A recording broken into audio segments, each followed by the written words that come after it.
बिस्मिल्लाहिर्रहमानिर्रहीम। अस्सलामुअलैकुम। लाखों करोड़ों दुरूदो सलाम मोहम्मद मुस्तफ़ा सल्लल्लाहु अलैहि वसल्लम और आले मोहम्मद पर। मैं हूँ उमर दराज गोंदल और आप मेरा यूट्यूब चैनल देख रहे हैं। नाजरीन, पाकिस्तान के ऊपर जो परसों रात को हमला हुआ था, उस हमले को मुसलसल हम कवर कर रहे हैं और हम आपको बता रहे थे कि हमले के हैंडलर्स कहाँ पे बैठे हुए थे। और मैंने कल आपको खबर ब्रेक कर दी थी कि इनका ताल्लुक कहीं ना कहीं ईरान की सरजमीन के साथ है। और फिर मैंने आपको आज सुबह सवेरे ही अरब न्यूज़ की खबर भी दे दी, जो अरब न्यूज़ ने रिपोर्ट की कि पाकिस्तान के आला हुकाम ने भी इस बात की तस्दीक कर दी है कि जनाब ये दहशतगर्द वहां से आए हैं और ईरानी सरजमीन पाकिस्तान के खिलाफ मुसलसल इस्तेमाल हो रही है।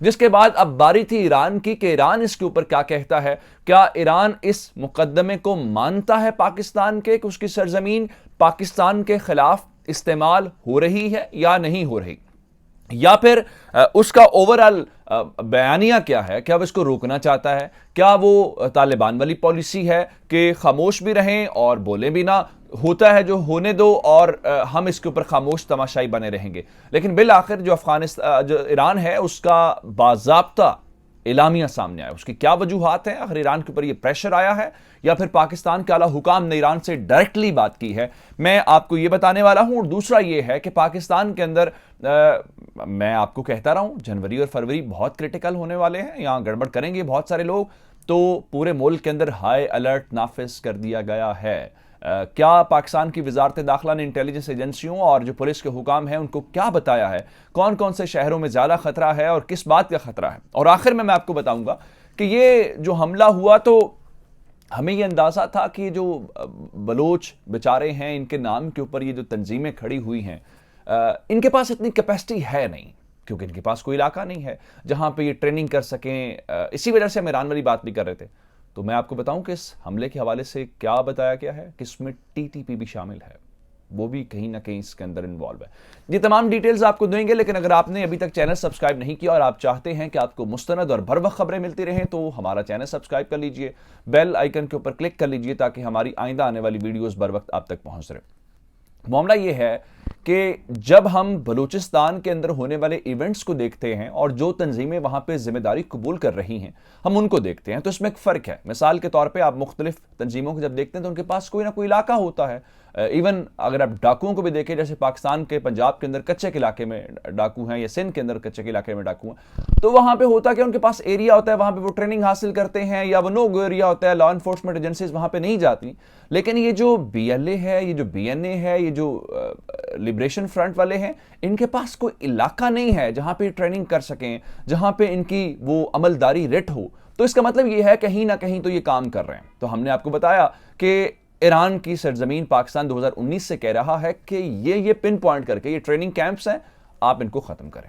और फिर जब केस वाला वाकया हुआ तो 10 जवान शहीद होना बहुत बड़ा इवेंट था। पाकिस्तान ने सरकारी तौर पे, फौरी तौर पे ईरान को कहा कि देखें, ये आपकी वजह से हुआ है। आपकी वजह से मुराद ये है कि आपकी सरजमीन के ऊपर ये बैठे हुए लोग हैं जिन्होंने हमारे जवानों को शहीद किया। उसके बाद ईरान की गवर्नमेंट ने पाकिस्तान को कह दिया कि अब ये काम नहीं होगा। तो हमने भी यकीन कर लिया कि हमारे वो हमसाए हैं, क्योंकि हम भी उनके लिए बहुत सारी तंजीमों को यहाँ पर रोकते हैं, बहुत सारे दहशतगर्द ग्रुपों को मारते हैं, इसलिए कि उनके ऊपर हमला ना हो। लेकिन ये काम फिर हो गया और हमारे पास इत्तलात ये आ गई कि ये दहशतगर्द जो हैं ईरान से मूव करके ये पाकिस्तान के इलाकों में आए हैं और यहाँ पे इन्होंने हमला किया है। अब उसके बाद एक तूफान आ गया। पाकिस्तान के बड़े जो क्रेडिबल जर्नलिस्ट हैं, उन्होंने इस बात के ऊपर लिखा कि आप इंडिया को और अफगानिस्तान के हवाले से तो नाम ले रहे हैं, और ये ISPR ने नाम लिया, लेकिन आप उस फैक्टर को इग्नोर कर रहे हैं जहां से ये पनप रहे हैं, जहां से ये ट्रेन होके आते हैं, जहां से इकट्ठे होते हैं, और वो है ईरान की सरजमीन। सवाल बहुत थे। जब उंगलियां उठी तो ईरान को इस बात का अंदाजा हुआ, उन्होंने रियलाइज किया कि ये तो सारे का सारा मलबा उनके ऊपर गिर रहा है। तो उसके बाद ईरान का जो इस्लामाबाद में सिफारत खाना है, उनके जो सफ़ीर हैं, उन्होंने बाकायदा एलामिया जारी करके इस मामले की वजाहत देने की कोशिश की है। सबसे पहले तो उन्होंने ये बताया कि जो वहाँ पे बलूचिस्तान के अंदर इंसिडेंट हुआ है उसके ऊपर उन्हें अफसोस है और उन्हें दुख है।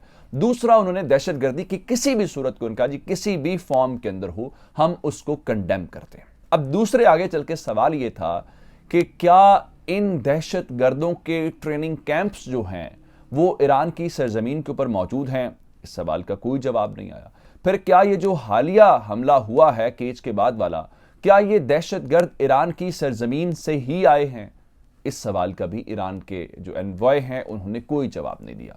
लेकिन एक बात करके उन्होंने अपना केस कंसीड जरूर किया है, या जिसको आप कहते हैं ना इनडायरेक्ट वो कन्फेशन, या इनडायरेक्टली आप बात को मान जाते हैं। तो उन्होंने ये जरूर कहा है जी, इस किस्म के वाकयात को रोकने के लिए जो कलेक्टिव रिस्पॉन्स है वो बहुत ज़रूरी है, और कलेक्टिव रिस्पॉन्स के ज़रिए ही हम इस किस्म के जो वाक़यात हैं उनको रोक सकते हैं। अब इसमें एक बात ज़रूरी है कि कलेक्टिव रिस्पॉन्स जहाँ पे पाकिस्तान है वो तो अपने तौर पे रोकता है, और उसकी ये ज़ाहिरी बात है ख्वाहिश भी है, कोशिश भी है कि उसके ऊपर हमला ना हो, उसके जवानों के ऊपर हमला ना हो। लेकिन कलेक्टिव रिस्पॉन्स के अंदर क्या ईरान की गवर्नमेंट अपनी ड्यूटी पूरी कर रही है? मैंने आपको पिछली वीडियो के अंदर भी बताया और अब भी बता रहा हूँ कि ये बात हम कहीं नहीं कह रहे कि ईरान की गवर्नमेंट हमला करा रही है, ईरान की गवर्नमेंट हमला कर रही है। कंसर्न ये है कि ईरान की गवर्नमेंट इन दहशतगर्दों को रोक नहीं रही, अपनी सरजमीन उनके इस्तेमाल में जो है उसको नहीं वापस ले रही और इनको वहां से एलिमिनेट नहीं कर रही, जिसके ऊपर अब ईरान को वजाहत देनी पड़ गई है। अब आते हैं अगले वाकयात की तरफ।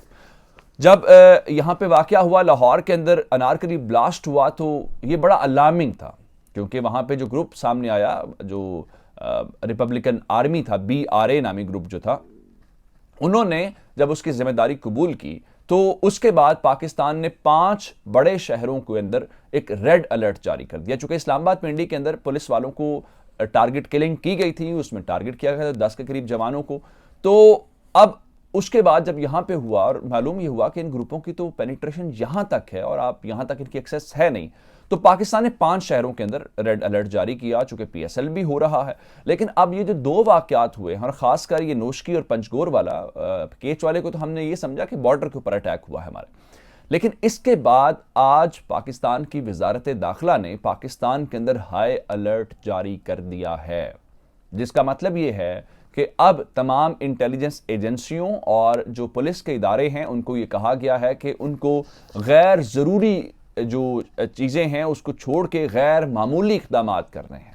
और गैर मामूली इक़दाम के अलावा उन्होंने कहा है कि गैर मामूली तौर पे जो है आपको मुतहर्रिक रहना पड़ेगा, क्योंकि उनके मुताबिक ये जो FC के हेडक्वार्टर्स के ऊपर हमले की कोशिश की गई थी, वहाँ पे गैर मामूली जो उनके मुतहर्रिक थे व ये वो रेडी थे, उसकी वजह से ये हमले नाकाम हुए। अदरवाइज हमारा जानी नुकसान इससे कहीं ज़्यादा होता। और इसके अलावा जो इस वक्त नंबर है वो पाकिस्तान साथ साथ अपडेट कर रहा है कितने दहशतगर्द मारे गए हैं, और वहाँ पे कुछ जर्नलिस्ट और दावे कर रहे हैं, लेकिन सरकारी तौर पे पाकिस्तान ने अभी तक जो 7 जवान हैं पाकिस्तान के वो शहीद हुए हैं, और हमने 15 जो दहशतगर्द हैं उनको अंजाम तक पहुँचाया है। अभी एलामिया आज के रोज़ ISPR का आना बाकी है। अब दूसरी तरफ एक और जो ख़तरनाक बात सामने आई है, जिस तरह मैंने आपको बताया कि जो जितने BLA है, BRA है, BNA है, इन सब ने यहाँ पे इनके पास ज़मीन है नहीं जहाँ पे ये सारा कुछ कर सके, तो इनके पास वो कैपेसिटी भी नहीं है कि ये इस किस्म के कार्रवाइयाँ कर सके। अगर आपने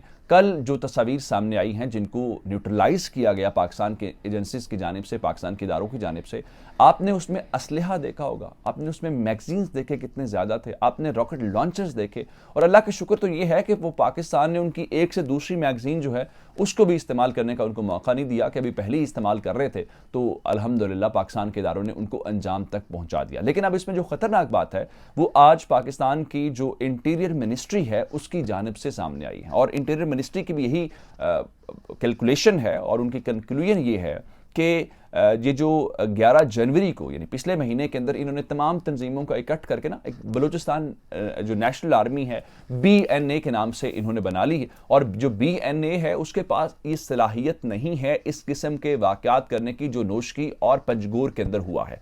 तो अब इसके अंदर फैक्टर क्या नया शामिल हुआ है? अब चूंकि TTP को अफगानिस्तान के अंदर सूरत हाल गड़बड़ है, वहाँ से निकलना पड़ रहा है, पाकिस्तान हमला भी कर रहा है, और इन तंजीमों के हवाले से भी हमने वहाँ भी ऑपरेशन हुए हैं, और ईरान के अंदर भी हमने वो बलाच वाला मारा, तो इसका मतलब ये है कि इन दोनों को थ्रेट तो वहाँ पे है। तो अब खबरें ऐसी आई हैं कि BNA जो ये BLA और BR इन सब पे मुश्तमिल है, उसने और TTP के दरमियान एक इकट्ठ हुआ है, और पसे पर्दा इस हमले के अंदर भी जो नोशकी और पंजगोर के अंदर हुआ है, पाकिस्तान के जो इंटीरियर मिनिस्टर शेख रशीद साहब हैं उनके मुताबिक TTP ने इस हमले के अंदर बलूचिस्तान लिबरेशन आर्मी को सपोर्ट किया है। इसी वजह से शेख रशीद ने उस दिन सेनेट के अंदर कहा था कि हम दोनों तंजीमों को अब एक ही अंदाज के अंदर ट्रीट करेंगे और हम यही समझेंगे कि एक हमला दूसरे का हमला है। अब तक की अपडेट्स थी। मुझे उमर दराज गोंदल को फेसबुक, ट्विटर, इंस्टाग्राम के ऊपर फॉलो कर सकते हैं।